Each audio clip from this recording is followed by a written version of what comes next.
Are you being prejudiced or maybe ableist or sexist or even racist in your copy without knowing it? This episode, my friends, is for you. If you are writing copy, if you need to make a sales page or writing emails to connect with your audience, you want to make sure that you are not making these mistakes so that you genuinely reflect the values that you stand for as a small business owner.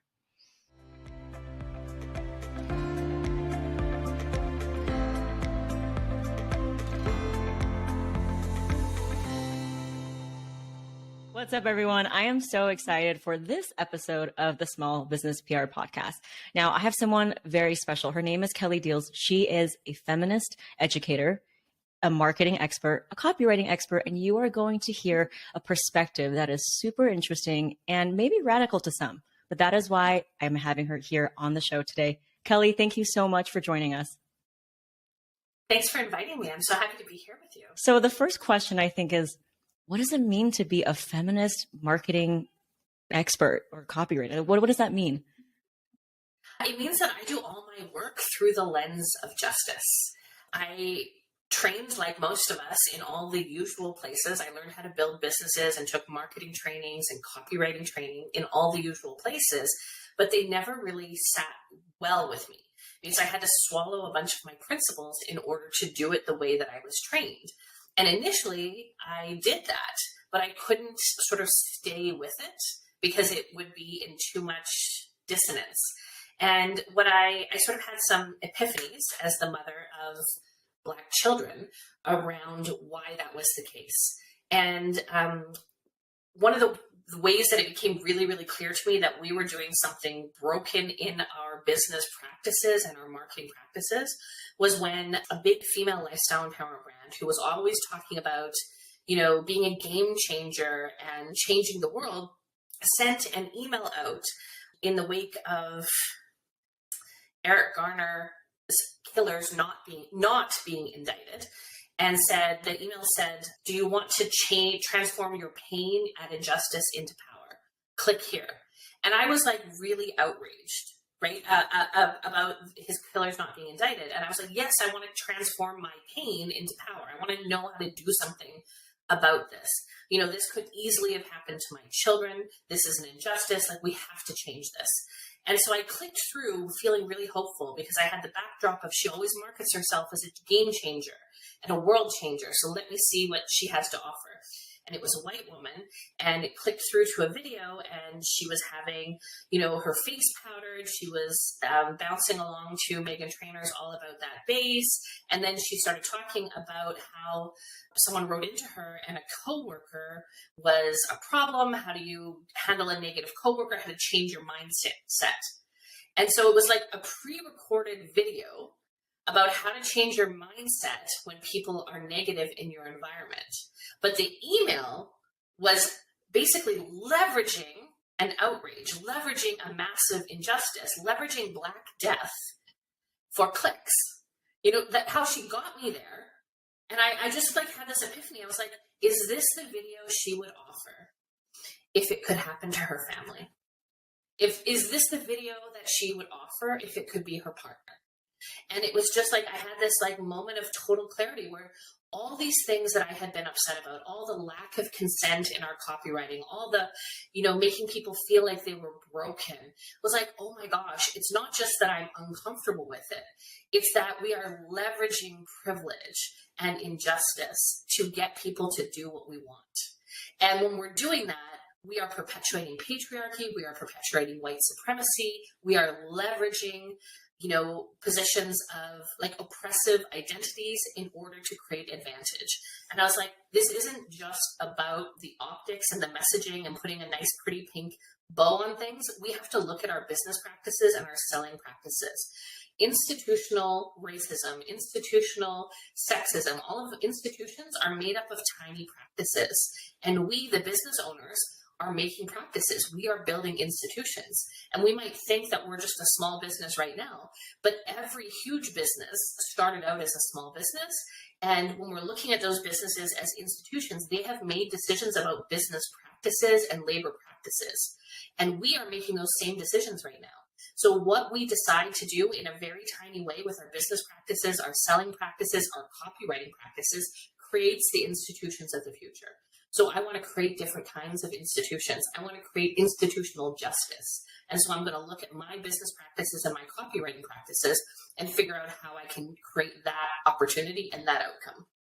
Ooh, Kelly, I just got to take a beat there because that was so much to unpack. It was powerful. And you, as a white woman, using your platform and privilege to speak out on this, where a lot of people don't want to. And I think I actually know who you're talking about. We won't name any names, but there's so much to unpack. But first things first is you talk about copywriting. And I think when a lot of people think about oppression, they don't really think about in terms of copywriting. So why are you focused on like what is it about copywriting? At its most powerful, it can do what? At its most egregious, what can it do?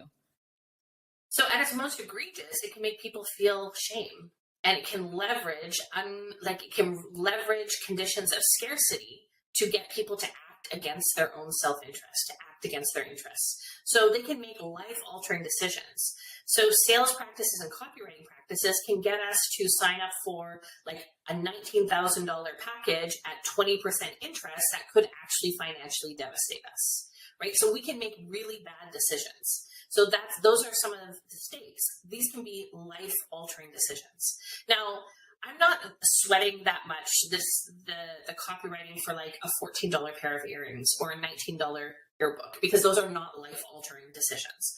What I am looking at is when we're making really big purchases or we're doing things around our internal beliefs. When people when they internalize really negative beliefs about who they are and start thinking that they're broken, that is how people stay unfree, right? And so those are the ways that we can actually create outcomes of injustice as business owners. So why I focus on copywriting in particular is any copywriting program that you join, any course, any book is going to teach you to leverage people's pain and agitate it and heighten it, and then provide them with a solution so that they will buy to get out of that pain. So what we're doing then, when we're doing that, let's say with people with marginalized identities, with women, with people of color, with disabled folks, with people who have intersecting identities, what we're doing then, when we're doing that, is leveraging historical and present scarcity in order to create advantage for us. So one of my one of my clients recommended a coach to me, and I looked at something that she wrote, and she wrote, "Women plus scarcity equals power, equals patriarchy." So as copywriters, so think about that. If women don't have resources, Yep. So women not having resources is patriarchy. And then what happens if we, as copywriters, were taught to create artificial fake scarcity in order to get people to do what we want them to do? So if we're doing that to women who historically and presently have a significant wealth gap and who don't have the resources that men in our culture do, what are we doing? We are acting like patriarchs to create more scarcity for women, to extract resources from people who don't have as many resources as other people. Now, there's nothing wrong with getting someone to buy something, but leveraging scarcity against people who are marginalized to get them to do something is leveraging privilege to get people to buy your stuff. So I want to look at like the micro decisions and the things that we're doing to create sales. We don't have to create fake scarcity to get someone to buy things, right? We can make something completely inspirational and aspirational and delicious, and we can use shared values and shared visions and really positive states where we get people into power, and then they make a deliberate decision instead of creating a situation where they are subconsciously buying from a fear of scarcity, which like re-marginalizes them. So those are the things I look at, is like, what are the things that we're doing in copywriting, and what's the outcome when we use them against women of color? What's the outcome when we use them against queer folks? What's the outcome? What does that do to them psychically? What does that do to them financially? And what systems are we using to create resources for ourselves? We can absolutely make money without subconsciously triggering people into decisions. Yeah, 100%. And I think it's easy when you first start in the online world to leverage all of the bro marketing tactics that we've been told, right? All the funnels, all the clickbait things. And I myself was guilty of this as well. So I'm constantly trying to do better. Right. And so instead of the pain, it's like, what is the opportunity? What is this? What is the confidence building? What is the inspiration? Another thing that people don't think about a lot is the words that we use. So I think it was Tarzan that said something like, don't say the word like crippling debt or something like that. Like, what are some of the things that we should look out for that we don't even think about that could be very oppressive? Yeah. So the reason we don't use something like a phrase like crippling debt is because it's ableist. Yeah. So we don't want to use words like, okay, I was blind to something. We don't want to say, that's crazy because there's, a slur in there. So we want to think about those words. We also want to think about the gender language that we use. So if I am holding, let's say, a group space and I mean for it to be anyone who has been socialized as a girl or a woman, who is grappling with the effects of misogyny in their life, that might actually not just be a woman, that might also be a non-binary person who was assigned female at birth. So if I say this space is for women, but I actually want to invite non-binary femmes into the group, then I need to say it. I need to, even though it's like long copy, to say this group is for anyone who is grappling with the experience of misogyny. It's not as snappy as saying, well, this is for women. But what we have to do is use all the words. So we want to we're trained to be short and snappy and use short copy. But if we want to be inclusive, we've got to use all the words. We've got to invite all the people who we want to invite in. Because if we don't name them, they won't think they're welcome. That's how oppression works, right? I will walk into a room and, in a business meeting and start counting how many women are in this room, right? If I'm not invited in, I'm not necessarily going to feel welcome. So I need to be explicitly invited in. So one of the things we can do as copywriters is use all the words. Yeah, 100%. I never even thought about things like blind and crippling because I use those words every single day. So thank you for pointing that out. Yeah, and another one is lame. Honestly, it's been like 2 years. I'm still trying to take crazy out of my vocabulary and like replace it with like bananas, ridiculous. Like, and those are great words, but it takes time. Yeah. So I love how you broke it down to, oppression. And obviously it starts with the microaggressions and it builds up to systems, and words do have power, right? They can convince someone to make a life altering decision. They can make you rich or they can disable you. So I love that you tackle it from a copywriting perspective. Now, what are some of the things that, you talked about, like using words like crazy and scarcity? What are some of the other things that we should just say no to that we don't even know that we're being, pitched to all day? I think one of the things we want to do is look at the images, because images are telling a story. We want to look at the images that we're choosing to go with our copy. And so sometimes I'm looking at someone's feed and I'll like go in and I'll like scroll down. Let's say it's like a white woman entrepreneur, like a famous white woman entrepreneur who teaches people how to be entrepreneurs. I'll scroll down and like count, like how many rows do I have to get before I see a woman of color? How many rows do I need to scroll down before I see a fat woman or a woman in a wheelchair? Like how many rows? And like if it's all them, all pictures of them, maybe I'm not going to be as like difficult about it, because like if your feed is all you, that's a whole different thing. You are who you are. But if you're using stock footage and stock photos and all you use are thin white women, like why? You're making an explicit decision there, right? So we want to look at that. And it's not just about race. It's about body size. Are we only showing pictures of thin women? It's about ability. Are we only showing pictures of able-bodied people? We want to look at the images that we're choosing because they tell a story too. And what's the culture that we want to live in? I want to live in a culture of inclusion.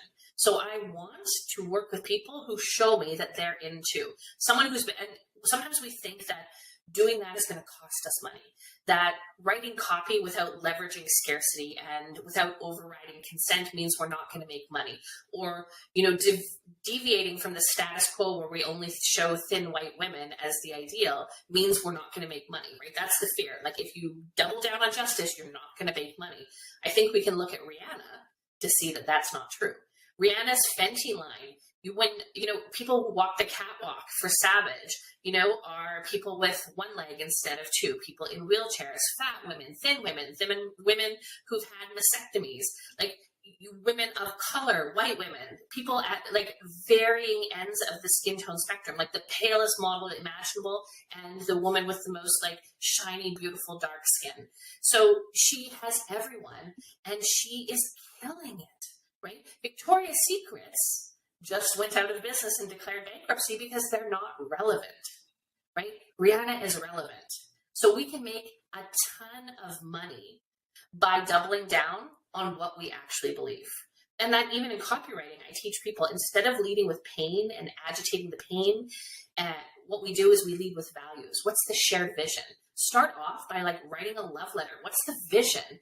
And then tell people how to get it, instead of paining them into making a decision based in scarcity and subconscious triggers. Yeah, 100%. And it's about building that future version of themselves and having them to really step into that place before they're ready, because that's where success comes from, is believing in that future vision of yourself. Well, even like Steve Jobs, who's like perhaps not emblematic of justice, but Steve Jobs said about the iPhone and the iPad, like he wanted to build something that people didn't know what they wanted, but he knew that they needed. So sometimes that's the space we're holding. Is like, even though they might not be able to hold it for themselves, we're going to hold that space for them. Here's the vision.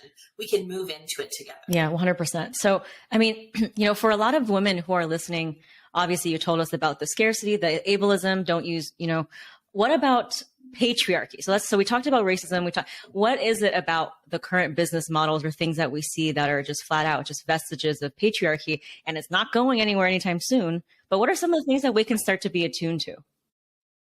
So, I mean, the things that we can be attuned to is, are we trying to create authority over other women to get them to do what we want? And so what I mean by that is, lots of times we'll see women who we really respect and admire, taking pictures of themselves in luxury backdrops with Louis Vuitton purses and all these things. And what is happening when we as humans see those signals of wealth, then what we assume subconsciously, on a subconscious level, is this person's a leader and I should obey them. So we need to look at our own, like the way that we present ourselves and say, am I leveraging symbols of wealth and leisure to create authority? Or am I showing up with substance and my work and my contribution and the product, right? So we need to look at ourselves and what story we're putting out there. The other thing we need to do is we need to look at, are we manufacturing authority by doing things like that? Or are we creating earned authority by saying, here's the thing I made. Here's why it's valuable. Here's how, the benefit it can create in our lives. So we're taught to do the shortcut, which is display authority. Take pictures of yourself with famous people. Get a photo shoot in front of the Eiffel Tower. Show yourself on the beach. Show yourself, with Gucci clothes. And like, I love some Gucci, right? But like, it's not going to be part of my marketing or brand imagery. So look at your own way that you're presenting yourself. We're trained to present ourselves, to manufacture fake authority. But where our power lies and where our culture making opportunity lies is, can we create authority that is earned? Boom. Say it again, Kelly. Yes.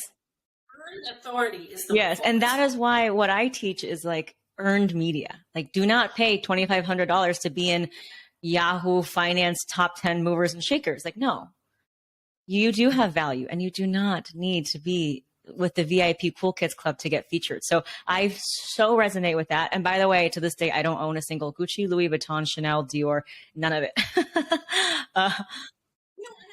Actually have a problem with any of that. Like, do what you want to do with your resources. I'm just saying it's not a brand strategy. Yeah, me neither. But so, I mean, that's not really my taste either, but I do have a question, because we see a lot of people in the world that's like, success looks like this. And for them, there needs to be a visualization of success, because let's be honest, we're visual creatures, right? So if they are doing the Gucci bags and the nails and the fake jets, what is a way they can still show that they're successful, but not fall into those pitfalls or traps? Well, we can think about what's the outcome that we're trying to create, or what's the feeling we're trying to create, and we can create a visual language about that, around that. So you could think about, I want to create a feeling of hope and abundance for people. And you can think, like, what things make people feel abundant and delicious? And it could be like mangoes, maybe like a close-up picture of you eating a mango and like looking super happy, or maybe a picture of you hugging a bunch of people, like especially in this moment in time, right? Like maybe you being surrounded by a group of women who are smiling and happy. Maybe those are ways that you could connect with what people want. Maybe your people want to belong. So you could show them images of belonging, and it doesn't involve showing, a Louis Vuitton bag. Yeah, I love that. Now, so we have to create our own visual language, basically. What things to you tell the story you're trying to tell without leveraging wealth? Yeah, 100%. So for people who are just starting out, they want to maybe not leverage wealth, but they want to show that they're a legitimate business, right? So they want to attract customers. Maybe they make a body butter.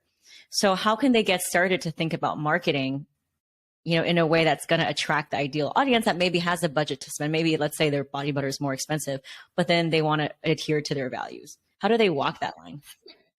I mean, that's where we show up with the story of the thing, right? Like if your body butter is made of like single source, sustainable ingredients, and that's why it costs 50% more, or it's made of this special magic fruit found in this like special jungle and it does amazing things, and scientists tell us the story, like give us the actual history and work, because that's actually the thing that will make us pay more. Yeah.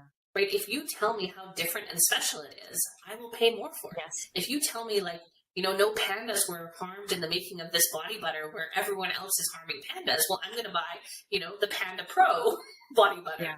So like, tell us why it's special. I love that. Do you have so tell us how it's special, of course, with pitching as well, always stick out. What are some of the other hacks or actionable strategies that they can do, whether it's caption writing or images or Instagram?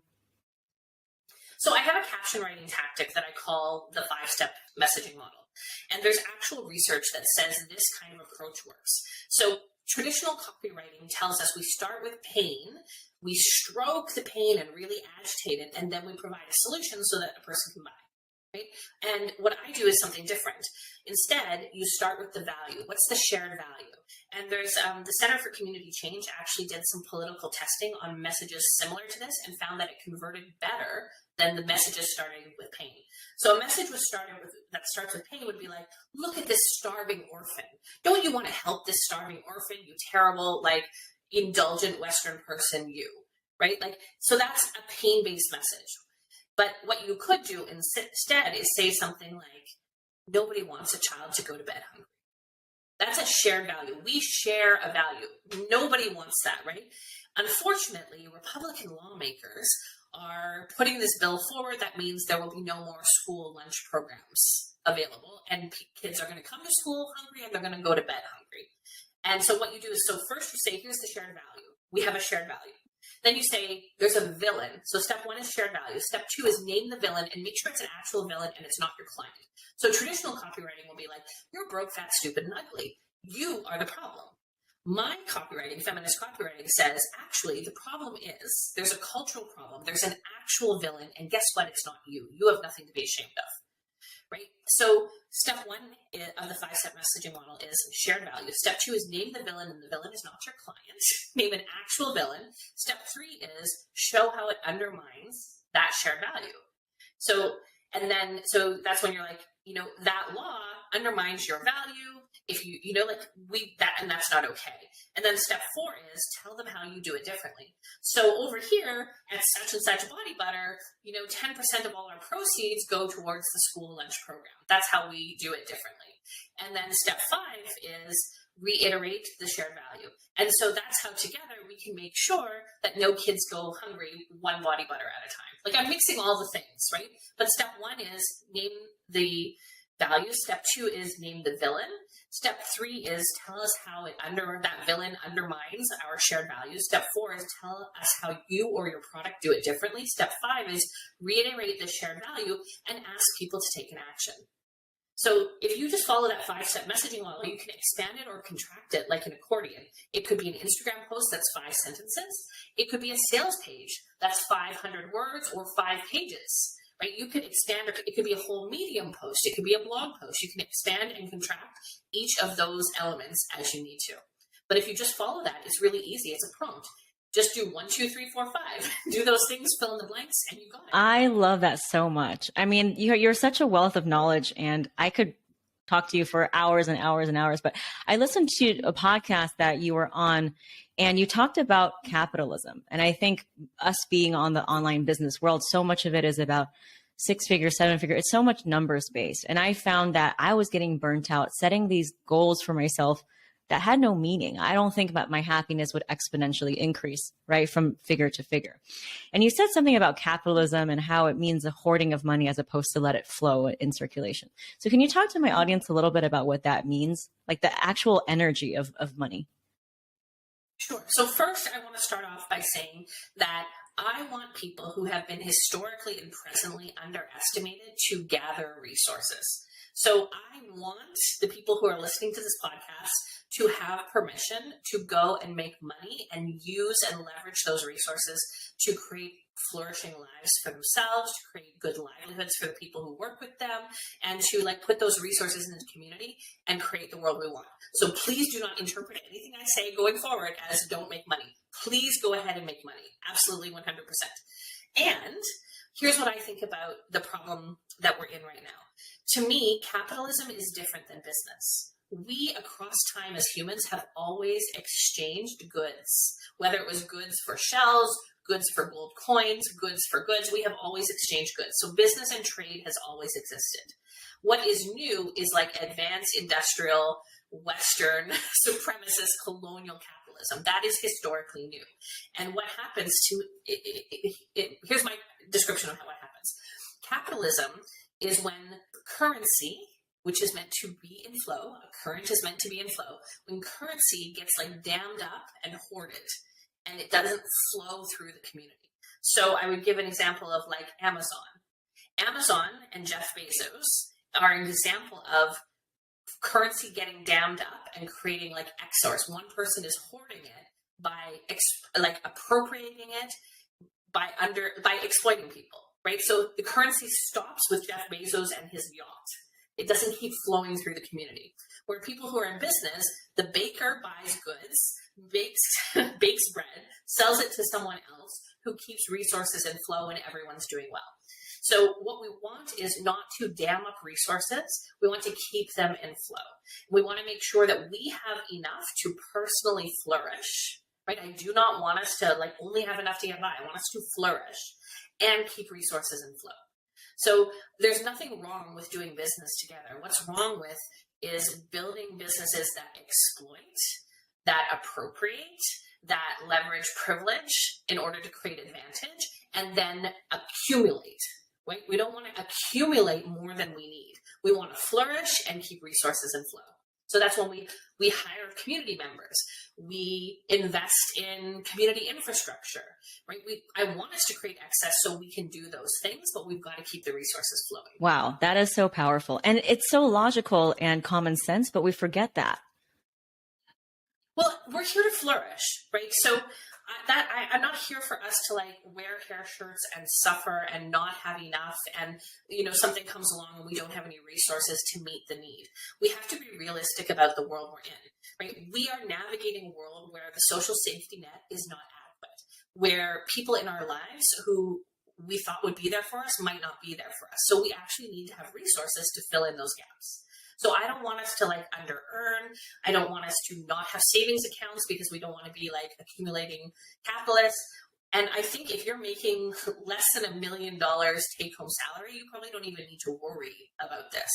But there comes a point where like if you're just accumulating, you need to think about what's your contribution here. How do we keep currency in flow? 100%. I mean, that is a great word. And only 2% of women entrepreneurs ever cross that $1 million gross. Right? So this is not really a huge worry for us. But what I want us to do is break that threshold so that we can keep our resources in. Right. And it's also, I read somewhere that women are starting more businesses that directly enable the local community to be prosperous more than men. So that is historically always true. And so first of all, the group in the United States that starts businesses more than any other group is Black women. So first of all, that's like a huge economic engine in our culture. And then second of all, historically across cultures, if you want a community to do well, you put money in the hands of women because they invest in a roof, they invest in their children's education, they invest in the community. That is just historically the case. When you put direct transfers in the hands of men, they start second families. But women will invest in the community, will make sure that their cousins and aunties are taken care of. And almost all of the women entrepreneurs that I work with there who are doing well, they're also putting a cousin through university. They're also making sure their mom's rent is paid, right? Like that's what historically and generationally women do with money. That's incredible. I'm so inspired and empowered listening. Like, there's so many of these forces, right? Every day, it seems like it's just such an oppressive system that we're never going to be able to dismantle. But then through talking to you and the work that everyday heroes, that we really can do little things to say no to oppression, say no to the patriarchy, say, I'm not going to keep perpetuating this, racist ideology. So I really appreciate you being here and talking to me about that. And I love the way you say the word flow. I think flow is such an amazing word, and it might be one of my words for this year. So you just you just inspired us with that. Now we're getting to the top of the hour. Is there anything, right now we're recording this in Q1, where we live in very interesting times. You said a lot about so many things. Is there something that you want our listeners to just leave with, if it's one thing that they remember from this episode? I want them to know that they are culture makers. Like, if we all disappeared tomorrow, our culture, including this culture of oppression that we're navigating, would disappear. It does not exist without us. So although some of that conditioning flows through us, although we're born into something and we didn't choose it and we inherit it, we are remaking it every day. Every conversation, every decision we make, we are making a decision to let that culture flow through us or to create a new one. So whether we like it or not, we are always culture makers. Sometimes we're co-signing the existing culture, and sometimes we're creating a new one. So what I want us to know is, when we're making a tiny decision about, am I going to lead with values or am I going to lead with shame? We are making a culture making decision. So I want you to know that even if you think you have nothing, you are culture making, and what you do has impact. And so I just want us to be deliberate culture makers and decide the kind of world we want to live in and make the policy choices that line that up. Yes, thank you so much for reminding us of our own personal power. Thank you, Gloria, for having me on, and thank you, everyone.